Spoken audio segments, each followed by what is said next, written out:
Innovation is the lifeblood of video games. No matter if a developer is successful or struggling to get by, it never hurts to experiment now and then. The guys at Nintendo have taken this to heart, always trying out new things with their consoles and usually their flagship franchises. So when the Wii U fell short of expectations, we saw them dip their toes into a rapidly growing gaming platform, developing and commissioning titles for mobile devices as a side venture in what, at the time, was a shocking turn of events. During that span between the struggling Wii U and the overwhelming success of the Switch, we saw a variety of apps that spun off from Nintendo's biggest franchises. Some were experiments meant to test the waters of how they could approach mobile gaming and what customers were willing to buy into. Some proved so successful in their own right that they're still going strong today. And some others didn't do so well. But one of Nintendo's most interesting mobile forays is one that was not based on an existing IP. One designed instead from the ground up to be a brand new experience.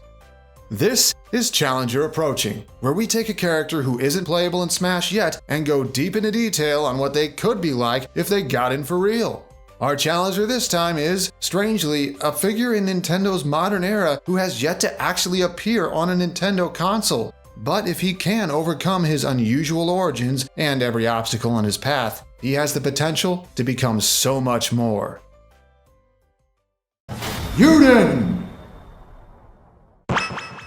Euden is the main character of the action RPG Dragalia Lost, overseen and published by Nintendo for mobile devices and developed by mobile giant Cygames under the Big N's watchful eye. Set in a fantastical realm protected by guardian dragons, Euden's story begins upon discovering the magic keeping his homeland of Alberia safe from malevolent forces is beginning to fade. As the seventh child of Alberia's royal family, he takes on the task of seeking out one of the elemental great worms in hopes of forming a pact that would restore the seal, and also let him borrow the dragon's form in battle if ever necessary. While he successfully forges the pact, things go off the rails, as the aforementioned malevolent forces corrupt his homeland from within and manipulate most of his own family into opposing him. Undeterred despite the odds, Euden builds a resistance from scratch, recruiting adventurers and dragons alike to his side in hopes of facing the new threat and setting things right. Euden also happens to be in a very interesting situation regarding Smash. For all speculation centers on old, iconic characters, Sakurai's been upfront about wanting to include more recent ones as well. Dragalia Lost has done pretty well for itself so far, with enough success since its launch in September 2018 to carve out its own identity, build a dedicated fanbase, and even spin off into other media a couple times. Considering we haven't seen anything mobile-related in Ultimate so far aside from 2 Fire Emblem Heroes music arrangements, it could even be a unique angle. And Euden himself could stand out next to the barracks worth of sword fighters in the game already. The hack-and-slash combat of his game and its signature mechanic of letting adventurers temporarily turn into all-powerful dragons would be distinct mechanically from his counterparts, even from the other shapeshifter. And his compassionate yet determined personality and dedication toward those who rally around him would be as endearing to a new audience as he's been to the fans he has now, both players and fans in-universe. That said, Euden's actual chance of being Ultimate's last DLC fighter is hard to gauge. On one hand, he's from a notable new franchise in a spot that has traditionally favored first-party characters from recent at-the-time games. And unlike other Nintendo IPs that got going in the last few years, we still haven't seen a Dragalia Spirit event. On the other hand, a character whose only game is both a mobile title and built around inherently controversial free-to-play gacha mechanics is a tough sell for Smash. And on a third hand is the fact that it's flat-out unavailable in several regions of the world, including parts of Europe. While a lack of global recognition didn't stop Lucas from getting into Brawl, it did prevent Takamaru from being more than just an assist trophy in Smash 4. With a lot of upsides but more possible roadblocks than most, this is a wild card of a character with much to offer, if he can get that chance. But if that chance does come to pass, what would Euden be like in Smash? His basic appearance would be an easy transplant from his game, is what I would say, but it's a bit more complicated than that. The in-game models in Dragalia Lost have a super deformed art style since it's less resource intensive, and that wouldn't fit Smash's art direction. Instead, we'd get something based on Euden's more realistically proportioned official artwork. But there's more to it than that, because Euden actually has more than one canon design. There's his default look from his game's launch, and a quote-quote gala alt, Gala? Either way, with a different design and weapon that he got a year in based on story developments, and it's been used for his character portraits in the story ever since. I don't know if Smash would use this Gala variant, but I personally would, devoting 4 of his 8 costumes to it. Euden's alternate palettes wouldn't be hard to manage, because he can take after several other RPG characters in Smash and base them off other party members, or the equivalent. His closest allies Elisan, Ranzel, Cleo, and Luca are easy choices for palette swaps. Then there are several secondary allies who could also do the trick. Maybe the fairy companion Not could have her color scheme thrown in as well. For animations, we'd want to adapt the moveset and attacks from Dragalia as best we can. This means sword attacks with big sweeping swings that cover a lot of area, stylized motion trails based on the ones used here, written out sound effects in certain circumstances, etc. Carrying over the visual style of his game is another way Euden would stand out next to his sword-using counterparts. Next, we have stats and other attributes. But first, we really should address the elephant in the room. Or should I say, the dragon in the room. Euden's moveset features the signature mechanic of his game, the ability to temporarily take on the form of a dragon he's forged a pact with. The dragon gauge from his game appears as part of his display and builds up as he fights, and once it's filled, he can take on the form of the Wind Dragon Midgardsorm to turn the tides of battle.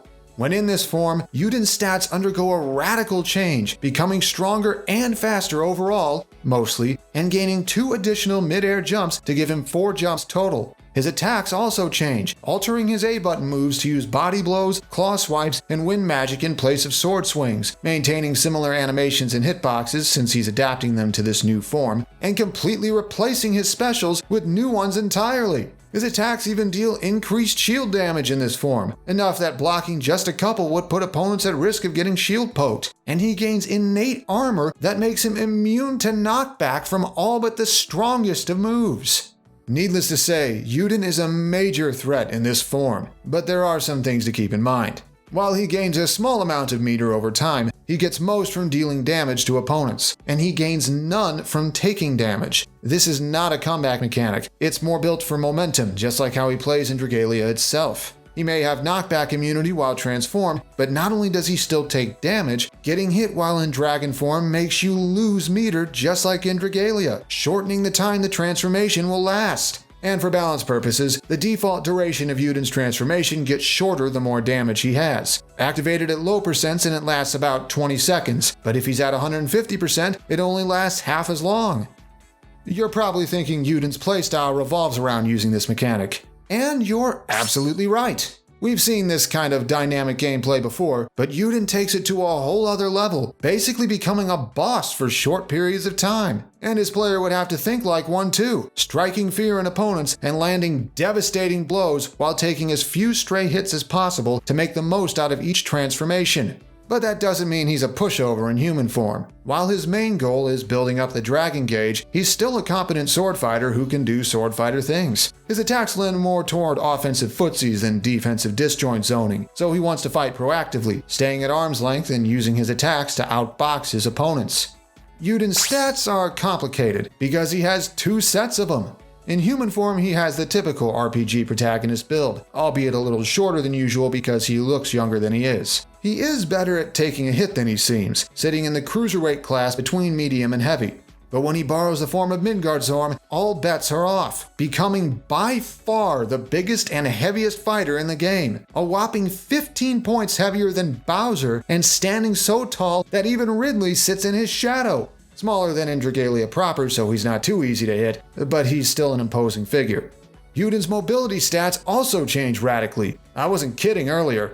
Normally, they're pretty middling. He walks decently fast, but his dash, run, and air speeds are all average to slightly above, and his fall speed is a tick below. Not sluggish by any means, but not striking fear in people. But once he transforms, his dash, run, and airspeed rise to among the top third of the roster, and his recovery and off-stage presence are vastly improved. Though he also gets floatier, since, Wind Dragon, and his walk actually becomes a little slower and more unwieldy. Euden's attacks follow a similar pattern. In human form, he deals above average damage per hit with below average attack speed. His combo prowess is decent, and while he doesn't have trouble netting knockouts, his strongest KO moves are difficult to hit, and his more reliable ones have below average knockback growth. but once he shifts, all bets are off. Euden's attacks in dragon form deal a ton of damage and have little trouble ending stocks whatsoever. But they also get significantly slower, with only a few exceptions, and don't combo into each other as often. But since he has built-in armor, he also has more opportunities to deal damage, changing his game plan to match. Now for Euden's moveset, or movesets. We basically have two to go over, so let's get going. Starting with his basic attacks. Euden's jab combo consists of a quick overhead sword slash, then a rising slash, then finishes with a wide horizontal swing. Based on the first 3 hits of his default combo in Dragalia proper, each hit has a longer than usual arc for a sword jab that makes them easier to hit. It is kinda slow to come out though, hitting on around frame 6. His forward tilt is a sword swing that comes up from below with a slight diagonal angle. It's a good spacing tool that out-disjoints opponents who lack weapons to contest its range, especially since he takes a step forward during it to give it further reach, and its long arc hits above him as it finishes, even has enough knockback to net knockouts eventually. Euden's up tilt has him perform an uppercut motion with his sword, based on the 4th hit of his default combo in Dragalia. It's shorter lasting than his other tilts, but with faster frame data and lower knockback, it's a quick anti-air that doubles as a combo starter. His down tilt is a horizontal sword sweep at ground level with a slight rising arc. While it can combo into a couple things at low percents, most of the time it's just for poking at opponents and potentially winning neutral. His dash attack is more pronounced, mimicking its in-game counterpart with a powerful horizontal slash that brings him to a stop. With above average strength, it can KO people at higher percents, and it's deceptively quick to come out, though it also has a ton of end lag, so don't miss. When Euden shapeshifts, these attacks take on new properties. His jab becomes a 2-hit combo based on the first 2 parts of Midgardsorm's default combo. His forward tilt and dash attack become claw swipes with animations and hitboxes mimicking his sword, using wind magic to cleave the nearby air and increase their range and make up for Mid's comparatively short arms. His up tilt uses a wing to perform the uppercut, giving it a bigger hitbox. And his down tilt is a sweep with his tail that reaches significantly further than normal, but is much slower to come out. Euden's smash attacks pull from a mechanic in his game. Force strikes are stronger than usual attacks that require holding a charge to prep them. Fitting, isn't it? His forward smash is a direct recreation of the default force strike used by sword wielders, leaping forward with a hard-hitting overhead swing. Like other sword forward smashes of this style, this thing hits hard and kills early, but its 20+ frames of startup make it hard to hit unless you get a read. Euden's up smash takes the force strike concept and adapts it to a different attack, a front flip strike based on a recurring skill animation shared by a few adventurers in his game. Reaching both above and ahead of him, it's great for hard punishing mid-air opponents since Euden leaps up to reach them during the animation. But it doesn't cover behind him, and it's almost as slow as his forward smash. Then Euden's down smash is unusual for his archetype, having him leap upward and deliver a wide, powerful slash beneath him. In practice, it's kinda like K-Rool's or Banjo's down smashes, going over enemy low attacks and hitting them hard for the attempt. And just like Euden's other smashes, it's so slow that you'd be hard-pressed to hit it outside of reads or tech chases. Shifting to dragon form changes these moves as well. His forward smash becomes a claw attack with enough force to rupture the air in front of him. His up smash has him front flip and strike with both wings while going higher into the air than in human form, and his down smash has him jump and wave one hand to the side to cleave the air beneath him. Having innate armor makes them more usable as callouts against aggressive opponents. And like how force strikes break enemy guards in Dragalia, all of Euden's smashes in either form deal increased shield damage. Euden's aerials are as important as you'd expect for someone who can turn into a wind dragon. His neutral air has him perform a double spin while swinging his sword. While the animation resembles Marcin Roy's neutral airs, it actually functions more like Lucario's, a defensive space clearer that also helps when jumping in on someone. While each spin has its own hitboxes, the first hit doesn't combo into the second. The latter's more of a late hit that deals less knockback. Euden's forward air is a downward sword slash, but that description sells it short. You know how Bowser and Shulk have these massive arcs to their forward airs that let them cover a ton of space? Euden's is the same way, making it a really good spacing tool and a menace off stage. Euden turns around for his back air and performs a rising sword slash behind him. This one's more vertically aligned, starting diagonally low and behind him and ending almost directly above. It's a useful spacing tool just like his forward air, with a few different properties. Slightly faster, less range, kills earlier if you're near the ledge. Euden's up air has him swing his sword overhead from back to front with a slight front flip motion. Like a lot of sword up airs, it's a really good juggling tool and also a combo starter if you land with it. While it's more committal than a Roy or Corrin up air, the long arc Euden swings his sword in makes this move hard to maneuver around. Finally, his down air has Euden bring his sword up above him and forcefully swing it straight down with one hand. It's for offstage reads and catching telegraphed recoveries, and just like you'd expect, it spikes people if you time it just right. When transformed, these moves take on new properties. His neutral air has him coil up during the spins and create a cyclone around himself with bigger hitboxes. His forward and back airs use claws extended by wind magic, and his up air is a half flip that strikes with his wings. His down air has him simply bring one foot up and stomp with it. Unlike most other moves, this one doesn't actually get stronger in this form. Instead, the spike hitbox gets bigger and easier to hit. Euden's grab game starts off pretty simple. His grab animations have him reach out with his free hand, and he simply knees his opponent for his pummel. I promise it gets more interesting now. Euden's forward throw stabs the opponent 3 times with his sword, knocking them away with the third. An example of a shared skill from Dragalia, originally used by Elisan that Euden can pick up for himself. His back throw turns himself and the opponent around and spin slashes them multiple times. Another shared skill, this one from Ranzel. Euden's up throw is a rising slash that ends with a backflip, dealing solid knockback but not enough to close stocks with at any meaningful percent because he doesn't have a kill throw.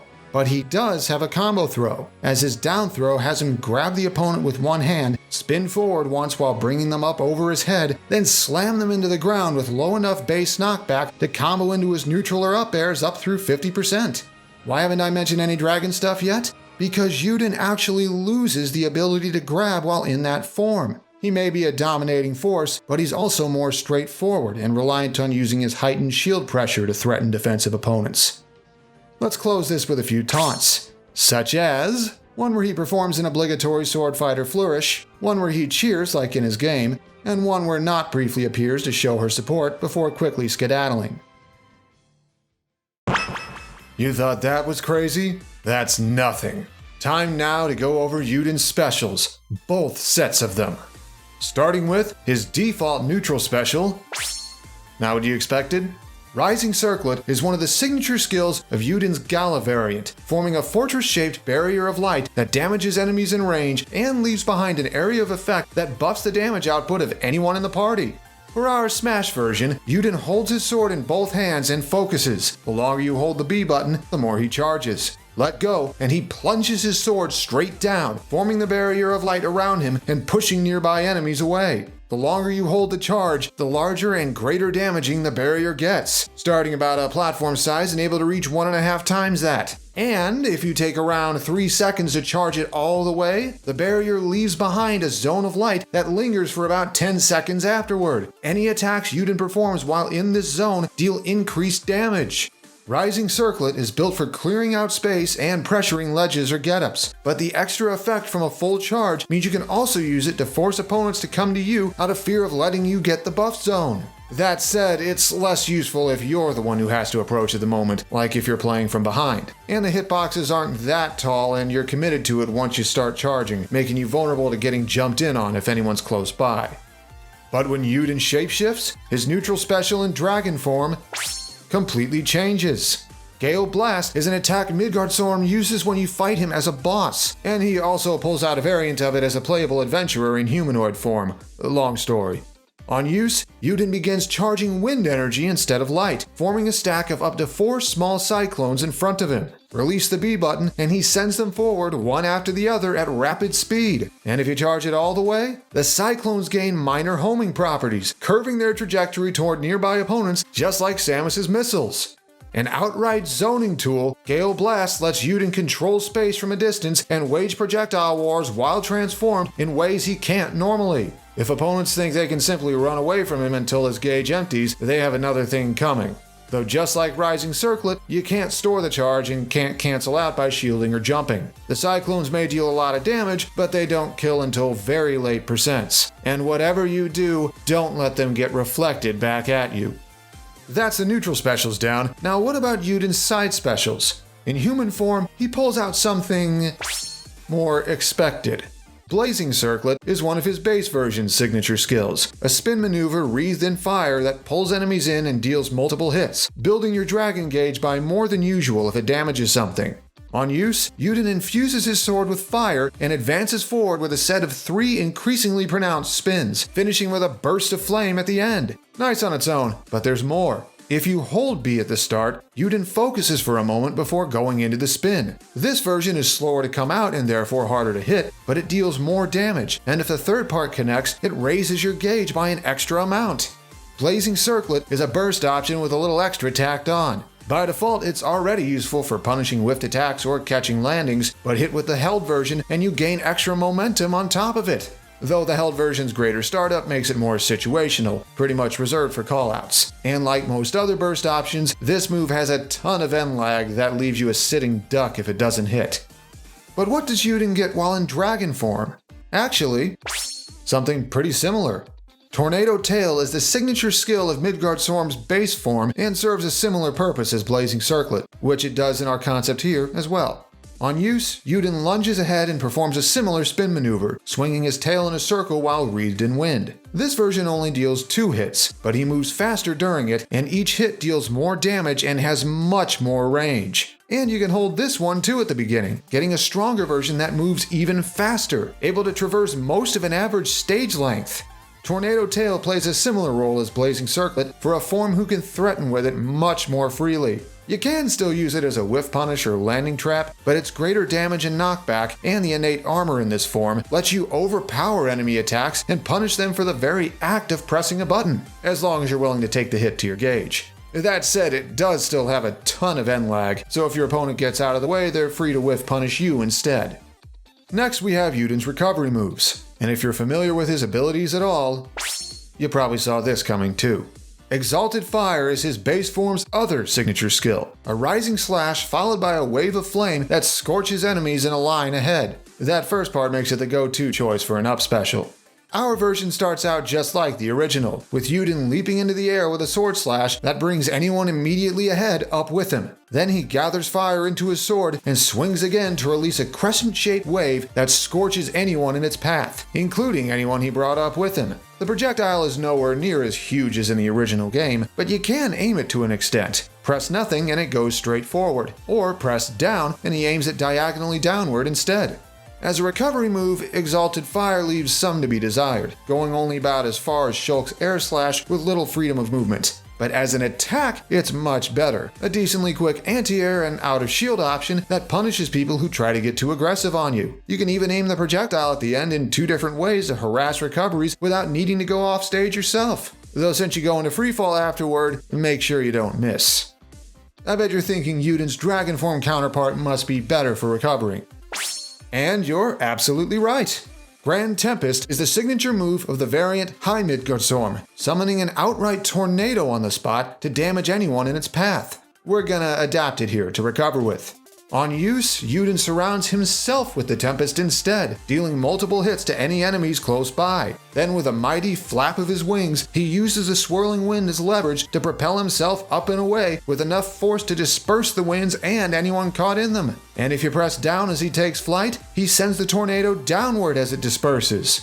To say Grand Tempest is a better recovery move is an understatement. Euden gets almost twice the distance of Exalted Fire off it and has much better lateral control once he takes flight. Such a dramatic upgrade that Euden players might be compelled to shift when they're sent deep off stage to ensure they make it back. It even deals substantial damage on its own at the start, though since it's a few frames slower to come out, it's not as useful for offense aside from edge guarding. And its vertically oriented knockback means it only nets you damage from doing that instead of offstage kills. And you do still go into freefall after using it, but the armor you have in dragon form makes that less of a problem. With all this craziness so far, just what could Euden's down special be? Right. This is how Euden shapeshifts once his dragon gauge is topped off. Moving on, when he's already shifted, Euden's down special becomes something else. Calamitous Tempest is another move Midgardsorm uses in his boss fight, later repurposed and given a name for when his humanoid adventurer form shifts into his true dragon form and uses it as a skill, and it makes sense in context, okay? So our take on it has Euden hover in place, form a ball of wind in his mouth, and spit it diagonally downward. If it touches a fighter, stage surface, or solid object, the wind ball explodes. But that's not all. If it's specifically the stage or a platform that sets it off, the ensuing blast leaves behind a shockwave of wind that lingers for a couple seconds afterward, covering that space and snaring anyone who gets too close. Calamitous Tempest gives Euden something unique when in this form, a diagonal projectile that isn't as super committal as Exalted Fire, that he can send overhead from the air as a zone-breaking tool, one that doubles as a form of stage control if the shockwave activates. Use it as a call-out or force opponents to go around it in ways that let you hit them more easily. It also works as a temporary ledge trap, albeit a very telegraphed one. Though be careful how and when you use it, lest opponents take the opportunity to run under you and get a free hit or two in. All that remains are Euden's final smashes. Yep, he has two of them too. In human form, he combines his own power with some help. Exalted Glory is the other signature skill of his Gala variant, a costly yet very powerful technique that basically functions like a limit break. What better to use as a final smash? Empowered by the Smash Ball, Euden performs a spin attack directly ahead. If it hits someone, they get stunned and the rest of the attack commences. On cue, Elisan, Ranzel, Cleo, and Luca appear around the point of impact, each converging on the helpless foes one at a time with attacks that leave remnants of their respective elements behind. Then Euden himself leaps in with a final swing of his sword that triggers an eruption of elemental power, scouring all foes in range with a pillar of fire, water, wind, darkness, and light. A sight to behold, and if you're stuck in it, a painful one. But if Euden is currently transformed, he has a different finisher. The ultimate technique of Midgardsorm's prior incarnation, Primal Tempest pushes the Windworm's power to its absolute limits. Tapping into the Smash Ball in a different way, Euden channels its energy to gather the very air around him into a single compressed point, pulling in anyone remotely close by with a suction effect. Once the air is gathered, Euden waves a clawed hand and unleashes it all at once in a colossal explosion of wind large enough to cover the entirety of all but the largest stages. It may not be as flashy as its counterpart, but it's frighteningly effective, and anyone caught within, or anyone who wasn't but didn't time their dodge perfectly, would agree. This is what Euden could be like in Smash. A wayward prince set against the odds, joined by his allies and backed by Dragonkind themselves in hopes of saving their world and reclaiming all they've lost. Though his origin may be unusual and his path fraught with obstacles, his standout abilities and a dedicated fanbase may yet give him a chance. Euden's ability to temporarily shapeshift into an overpowered form makes him an imposing presence in battle for short bursts of time at a level no other fighter can lay claim to. He's also very capable of holding his own when not transformed, using solid mobility and wide-hitting disjointed swordplay to his advantage. And his moveset is built both to gain momentum and thrive off it. Once he gets the ball rolling, stopping him can be an ordeal itself. However, when momentum's not on his side, Euden can really struggle to keep up. Playing as him necessitates getting that ball rolling. There are some things he simply cannot do very well normally, forcing him to rely somewhat on his dragon form for things like killing consistently or recovering from deep off stage. And since he gets most of his dragon gauge from actively damaging opponents, playing passively as him is inherently less beneficial than with nearly anyone else. Whew, that was a complicated one even by my standards. I realized there were some things I could have tapped into further but chose not to. There are many other dragons you can shapeshift into in Euden's game, but I decided to stick to mids because it let me keep the concept more cohesive and have the act of shifting feel the same in Smash strategy-wise as it does in Dragalia. You can forgive me, right? Hopefully I've done this character justice. Euden has a lot of potential, but the nature of his home series so far means he has some possible deal breakers to worry about that other hopefuls don't. If he doesn't make it into Smash now, I think the thing that'd help his chances most for the next game would be a new Dragalia title, mainline or spin-off, designed for the Switch. Something that gives his setting and its characters a steady presence on a global scale. It's not often you see a new IP make a name for itself like this one has, and hopefully it can keep growing, no matter what form it shifts into over time. Special thanks to these people here for making this video happen and ensuring I didn't screw something up. Thanks as well to my patrons for their continued support. Couldn't do it without you guys. So, until next time, getting close to the final reveal, potentially. Moment of truth, huh?